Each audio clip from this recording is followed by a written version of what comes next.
Last night was quite a night. The election results show that people have said it's time for Washington to stop talking and start listening. That it's time for the federal government to start working for the people again and not the other way around. Simply put, this election is about work. It's about getting people back to work and about what hasn't worked for the last 20 months. It's time to produce results. And job number one is to focus on more jobs for more Americans and to shift the economy from stall to forward. We must get the for hire signs out of the government windows and put them back into the windows of small businesses. To do that, we need to flip the switch from uncertainty to certainty. It starts by making sure no one faces a tax increase and by cutting federal spending. Americans are asking for the opportunity to assume responsibility and get back to earning success. To that end, we must govern differently.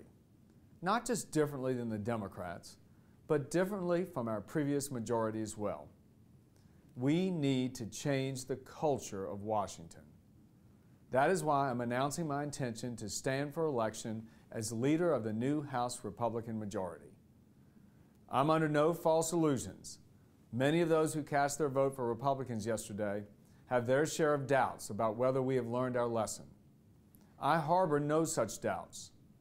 Whether it was a stimulus bill, the health care, or the budget, House Republicans have developed conservative solutions grounded in the principles of fiscal responsibility and small government. We now have the opportunity to turn our words into action and produce real results. Like you, I'm anxious to get started.